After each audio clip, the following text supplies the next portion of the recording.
Hello my dear friend, this is Girish Rawat. स्वागत करता हूँ आपका मार्गदर्शन क्लासेस में। दोस्तों, आज हम क्लास 11th का एक बहुत ही इम्पोर्टेंट टॉपिक डिस्कस करने वाले हैं। तो वो टॉपिक है आपका डिटर्मिनेशन ऑफ मॉलिकुलर फार्मूला। हम एम्पिरिकल फार्मूला और मॉलिकुलर फार्मूला दोनों टर्म्स को समझेंगे। एम्पिरिकल फार्मूला क्या होता है, मॉलिकुलर फार्मूले में कैसे उसको कन्वर्ट किया जाता है, ये सारी चीज़ों को अभी हम डिस्कस करेंगे। तो चलिए एक एक करके इसको देखते हैं। सबसे पहले यहाँ पर देखेंगे कि मॉलिकुलर फार्मूला क्या होता है। मॉलिकुलर फार्मूला, तो मॉलिकुलर फार्मूला देखिए, मैं आपको एक एग्जांपल से समझाऊंगा यहाँ पर कि मॉलिकुलर फार्मूला क्या होता है। जहाँ पर एक एग्जांपल दे रखा है ग्लूकोज का C6H12 और O6। आपको नज़र आ रहा होगा कि कार्बन के एटम यहाँ पर 6 हैं, हाइड्रोजन के एटम यहाँ पर 12 हैं और ऑक्सीजन के एटम यहाँ पर 6 हैं। इसको कहते हैं मॉलिकुलर फार्मूला। तो इसको हम कैसे डिफाइन कर सकते हैं कि किसी भी मॉलिक्यूल या किसी भी कंपाउंड में हर एक एलिमेंट के जितने एटम प्रेजेंट होते हैं, हर एक एलिमेंट के, कार्बन के 6, हाइड्रोजन के 12, ऑक्सीजन के 6, वो क्या कहलाता है, उसका मॉलिकुलर फार्मूला कहलाता है। और दूसरा एग्जांपल देखिए, यहाँ पर C2H6 है, तो ये भी एक मॉलिकुलर फार्मूला है इथेन का। इसमें कार्बन के एटम 2 हैं और हाइड्रोजन के एटम 6 हैं। तो ये चीज़ आपको अच्छी तरीके से क्लियर हो गई होगी कि मॉलिकुलर फार्मूला होता क्या है। किसी भी गिवन कंपाउंड में हर एक एलिमेंट के जितने एटम प्रेजेंट होते हैं, हर एक एलिमेंट के, ठीक है, हर एक एलिमेंट के, यहाँ पे नज़र आ रहा होगा कितने एलिमेंट हैं, यहाँ पे 3 है, कार्बन, हाइड्रोजन और ऑक्सीजन। और हर एक एलिमेंट के कितने कितने एटम है, ये आपको यहाँ से क्लियर हो रहे होंगे।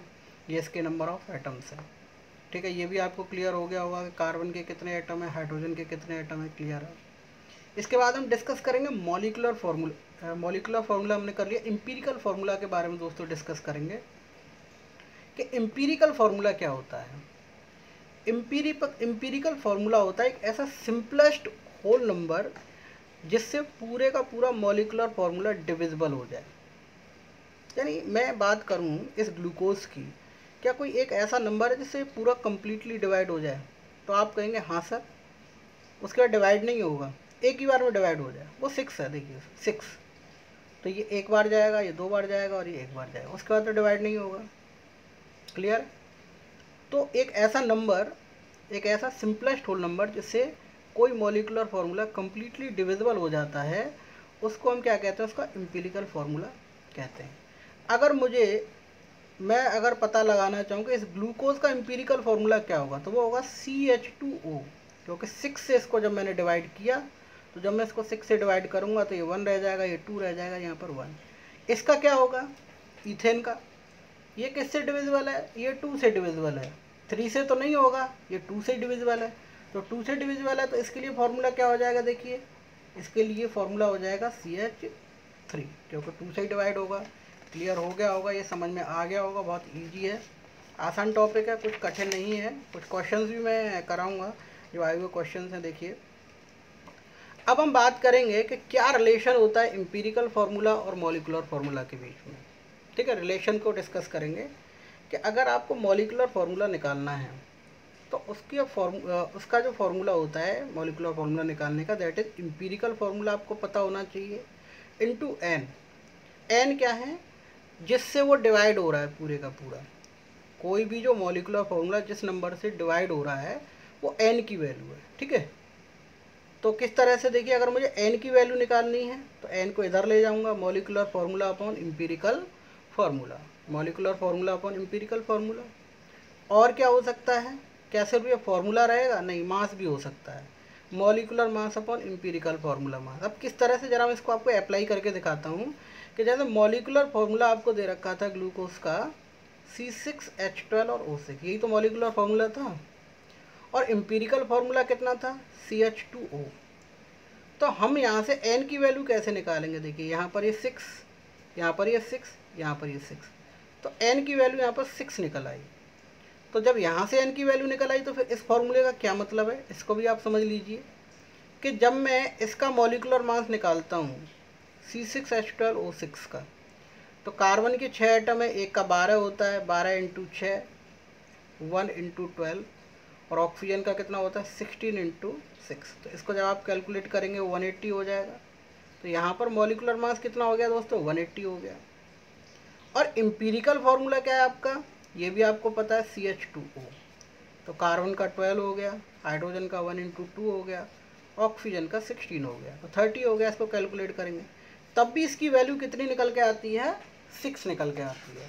ठीक है, तो यहाँ से हमने क्या सीखा कि किस तरह से आप n की वैल्यू को कैलकुलेट कर सकते हैं। आसान है, बहुत ईजी है, सारी चीज़ें क्लियर हो रही होंगी।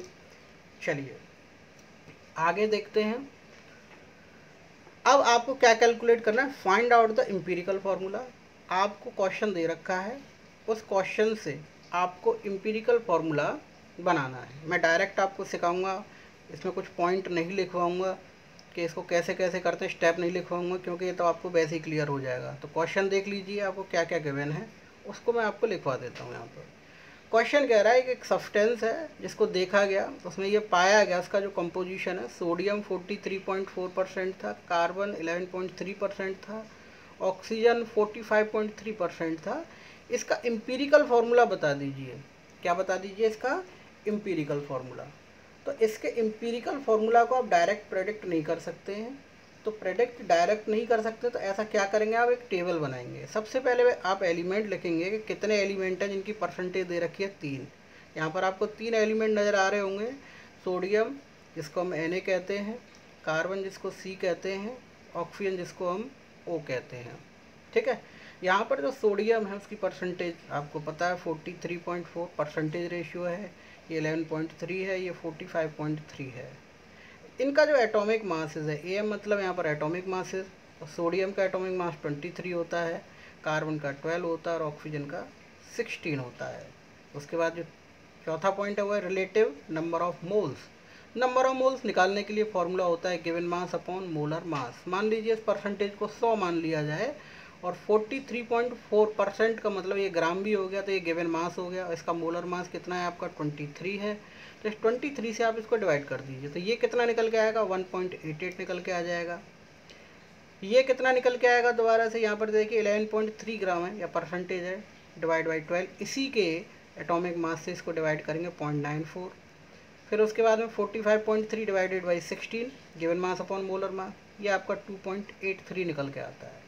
अब बात आती है यहाँ से सिंपलेस्ट रेशियो कैसे लेंगे। जो सबसे इनमें जितनी भी ये जो आपने वैल्यू ले रखी हैं ये निकल के आई हैं, इनमें सबसे छोटी वैल्यू कौन सी है 0.94। इससे सारी वैल्यूज़ को हम डिवाइड करेंगे जो निकल के आई है। तो 1.88 को हम डिवाइड करेंगे 0.94 से, दैट इज इक्वल टू 2। 0.94 को इसी वैल्यू को इससे डिवाइड करेंगे तो निकल के आएगा 1। 2.83 को डिवाइड करेंगे 0.94 से, निकल के आएगा 3। तो आप यहाँ से क्लियर ये कर पा रहे हैं कि Na कितना है 2 है, कार्बन कितना है 1 है और ऑक्सीजन कितना है 3 है। तो इसका फॉर्मूला क्या हो गया, एम्पिरिकल फार्मूला निकालना था वो आपने निकाल दिया, दैट इज़ Na2CO3। क्लियर हो गया होगा, समझ में आ गया होगा, कुछ भी नहीं है। उसके बाद देखिए क्वेश्चन ये आपको खुद करना है, अटैम्प्ट करना है। अगर दिक्कत आती है तो कमेंट बॉक्स में ज़रूर बताइए, इसका आंसर बताइए। A compound has following composition, simple यही वाला है, आपको सिमिलर प्रोसेस का इस्तेमाल करना, कुछ भी अलग नहीं करना है। मैग्नीशियम आपको ये दे रखा है, सल्फ़र का परसेंटेज इतना दे रखा है, ऑक्सीजन का इतना दे रखा है और वाटर का इतना दे रखा है। तो वाटर को हमेशा डॉट में लिखेंगे, ठीक है। तो इसका एम्पिरिकल फार्मूला बताना है आपको, वही टेबल बनानी है। इसका जो एटॉमिक मास है वो आपको गिवन है, H2O का आपको पता ही है कितना होता है 18 होता है, ये आप कैलकुलेट कर सकते हैं। सेम फार्मूला आप यूज़ करेंगे और फार्मूला यूज़ करके आप क्या निकाल देंगे, इसका एम्पिरिकल फार्मूला आप कैलकुलेट कर पाएंगे अच्छी तरीके से। क्लियर है। चलिए अगला क्वेश्चन डिस्कस करते हैं। What is the simplest formula of the compound which has the following composition. यहाँ पर 2 एलिमेंट दे रखे हैं, कार्बन दे रखा है 80%, हाइड्रोजन दे रखा है 20%, ठीक है। इफ़ द मॉलिकुलर मास, लेकिन यहाँ पर एक नई चीज़ दे रखी है कि जो मॉलिकुलर मास है वो कितना है, वो 30 है। तो इसी मॉलिकुलर मास के बेसिस से आपको क्या निकालना है, मॉलिकुलर फार्मूला निकालना है। तो सबसे पहले एम्पिरिकल फार्मूला देखें ज़रा, एम्पिरिकल फार्मूला निकाल देते हैं, उसके बाद की बात देखते हैं। तो कार्बन और हाइड्रोजन 2 ही एलिमेंट है हमारे पास में। कार्बन की कितनी परसेंट है यहाँ पर 80% है, हाइड्रोजन कितना है यहाँ पर 20% है, यानी कि 80 और 20 का रेशियो है। कार्बन का एटॉमिक मास है 12, हाइड्रोजन का 1। यहाँ पे similarly relative number of moles आप निकालेंगे given mass upon molar mass करके 180 अपॉन 12 करेंगे तो यहाँ पर 6.6 निकल के आएगा। यहाँ पर 20 अपॉन 1 करेंगे तो यहाँ पे आपका 20 निकल आएगा। तो यहाँ पर सिंपलेस्ट रेशियो आप नज़र कर पा रहे होंगे कि 6.6 छोटा है, और जो छोटा होता है उसी से सारे के सारे नंबर को आप क्या कर देते हैं, जितने भी एलिमेंट हैं उनको डिवाइड कर देते हैं। तो 6.6 जो है वो छोटा है 20 से, तो 6.6 और 6.6 को डिवाइड करेंगे तो यहाँ पे 1 निकल के आएगा। 20 अपॉन 6.6 करेंगे तो यहाँ पे लगभग 3 निकल के आएगा। तो यहाँ पर आप देख सकते हैं कि कार्बन 1 है और हाइड्रोजन 3 है। तो ये है आपका CH3। तो इसका जो इम्पीरिकल जो फॉर्मूला है वो CH3 है। इसका मास कितना निकल के आएगा 12 + 3 दैट इज इक्वल टू 15।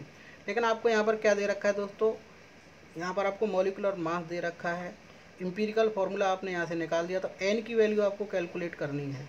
क्या कैलकुलेट करनी है आपको, यहाँ से पहले n की वैल्यू है ना, n की वैल्यू यहाँ से आप कैलकुलेट कर सकते हैं molecular mass upon empirical formula mass.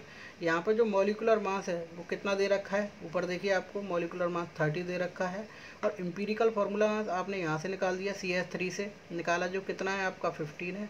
तो 30 डिवाइडेड बाई 15 दैट इज़ 2। कहने का मतलब यह यहाँ से हमने n की वैल्यू निकाल दी जो कि 2 के इक्वल निकल के आ रही है। तो मॉलिक्यूलर फार्मूला किसके इक्वल होता है, इम्पीरिकल फार्मूला इंटू n के इक्वल होता है। और इम्पीरिकल फार्मूला आपका कितना है CH3 इंटू 2 करेंगे तो क्या निकल के आएगा C2H6। बहुत आसान सा क्वेश्चन है, एक बार फिर रिपीट कर लीजिए, समझ में नहीं है और फिर भी समझना है तो कमेंट बॉक्स में ज़रूर बताइए, मैं आपको दोबारा से बताऊँगा। कोई भी क्वेरी होती है आप लगातार बनी रहिए, चैनल को सब्सक्राइब कीजिए, आपको लेटेस्ट इसी तरीके से वीडियोज़ मिलती रहेंगी दोस्तों। उसके बाद तीसरे क्वेश्चन पे चलते हैं। यहाँ पर एक ऑर्गेनिक सब्सटेंस है, एनालिसिस हो रहा है, ये सारा डाटा है, कार्बन इतने %, हाइड्रोजन इतने %, बाकी बचा हुआ क्या है, ऑक्सीजन है। तो इसको जोड़ लीजिए, 100% होता है, बाकी बचा हुआ ऑक्सीजन है। लेकिन यहाँ पर एक जो नई चीज़ है वो क्या है, वो नई चीज़ है, यहाँ पर वेपर डेंसिटी दे रखी है। क्या दे रखी है, वेपर डेंसिटी। तो ये एक फार्मूला नया बनेगा, ये मैं आपको बताऊँगा अभी। और वेपर डेंसिटी कितनी दे रखी है आपको दोस्तों, दे रखी है 83। Find empirical and molecular formula, दो चीज़ निकालनी है। इम्पीरिकल फार्मूला आप यहाँ से निकाल देंगे। कितने एलिमेंट हैं आपको नज़र आ रहे होंगे, कार्बन, हाइड्रोजन, ऑक्सीजन, 3 एलिमेंट है, तीनों को आपने लिखा, तीनों की यहाँ पर परसेंटेज लिख दी, ठीक है। ये 57 पॉइंट ये है, और ये 3 पॉइंट, और फिर यहाँ पर ये है आपका 38.58, ठीक है। ये एटॉमिक मास आपको पता होना चाहिए, कार्बन का 12, हाइड्रोजन का 1, ऑक्सीजन का 16 है। डिवाइड करेंगे तो जो सबसे सिंपलेस्ट वैल्यू होगी, सिंपलेस्ट वैल्यू आप देख पा रहे हैं 2.4 सबसे छोटी वैल्यू है। तो जितने भी आपके जो सिंपल ये रिलेटिव नंबर ऑफ मोल्स निकल के आ रहे हैं उनको 2.4 से ही आपको डिवाइड करना पड़ेगा। तो यहाँ पर ये कितना निकल के आ रहा है, यहाँ से जब इसको डिवाइड करेंगे तो 2 निकल के आएगा, 2.4 और ये 3.6, देखिए यहाँ पर ये 1.5 आ गया, ठीक है। और ये 2.4 और 2.4 यानी 1 आ गया। अब दिक्कत ये आ गई कि यहाँ 1.5 है। अगर कभी भी ऐसा होता है कि पॉइंटों में वैल्यू आ रही है तो ऑड नहीं है, उसको हम क्या करेंगे, हमेशा होल नंबर के फॉर्म में लेके आएंगे। वो कभी फ्रैक्शन में नहीं हो सकती है वैल्यू, कभी याद रखिए कि कभी वो फ्रैक्शन में नहीं होगी, पॉइंट में नहीं होगी, ठीक है। तो इसको हम क्या करेंगे, होल नंबर के फॉर्म में लेके आएंगे। तो इसको किससे मल्टीप्लाई करना पड़ेगा, आपको 2 से मल्टीप्लाई करना पड़ेगा। तो अगर आप इसको यहाँ पर 2 से मल्टीप्लाई करेंगे तो ऊपर भी 2 से मल्टीप्लाई करना पड़ेगा और नीचे भी, क्योंकि सबको इक्वल लेके चलना है ना आपको। तो यहाँ पर देखिए जब 2 था, 2 की जगह कितना हो गया, 4 हो गया। 1.5 इंटू 2 यहाँ पर कितना हो गया आपका, 3 हो गया। और 1 इंटू 2 यहाँ पर ये कितना हो गया आपका, 2 हो गया, ठीक है। तो यहाँ पर कार्बन कितना है, 4 है, हाइड्रोजन कितना है, 3 है, और ऑक्सीजन कितना है, 2 है। तो यहाँ पर आपको क्या मिला, इम्पीरिकल फार्मूला इनका मिल गया, ठीक है। और क्या चीज़ दे रखी है, देखिए यहाँ पर वेपर डेंसिटी दे रखी है। तो वेपर डेंसिटी मतलब अगर मुझे मॉलिक्यूलर फार्मूला निकालना है तो एक दूसरा फार्मूला है, देखिए 2 इंटू वेपर डेंसिटी। अगर वेपर डेंसिटी दे रखी है तो 2 से मल्टीप्लाई कर दीजिए, तो वो क्या निकल के आ जाएगा, मॉलिक्यूलर फार्मूला, ठीक है। इसका मॉलिक्यूलर मास निकल के आ जाएगा, कितना निकल के आ जाएगा, 2 इंटू 83 यानी 166। और इम्पीरिकल फार्मूला आपका क्या है, C4H3O2। तो इसका ले लीजिए 12 into 4 plus 1 into 3 plus 16 into 2 that is equal to 83। तो यही है molecular mass upon empirical formula mass, दोनों को रख दीजिए 166, और ये कितना है आपका 83 दैट इज इक्वल टू 2। तो n की वैल्यू यहाँ से आपकी कितनी निकल के आ गई, 2 निकल के आ गई। तो ये आप जानते हैं कि अगर आपको मॉलिक्यूलर फार्मूला निकालना है तो वो एम्पीरिकल फार्मूला इंटू n के इक्वल होता है। और एम्पीरिकल फार्मूला आपका कितना है, C4H3O2 है, और इसको मल्टीप्लाई किस कर देंगे आप 2 से। तो ये क्या निकल के आएगा आपका दोस्तों, यहाँ से मॉलिक्यूलर फार्मूला निकल आएगा। आशा करता हूँ दोस्तों वीडियो आपको बहुत अच्छी लगी होगी, क्योंकि इसमें मैंने सारी चीज़ें आपको क्लियर करके दी हैं। उसके बावजूद भी अगर आपको कोई दिक्कत आती है तो आप कमेंट सेक्शन में जाइए, वहाँ पर कमेंट कीजिए कि ये दिक्कत आ रही है, मैं आपको तुरंत रिप्लाई दूंगा। ठीक है, चैनल को सब्सक्राइब कीजिए। आपका बहुत बहुत धन्यवाद इतना प्यार देने के लिए। आपका दिन शुभ हो।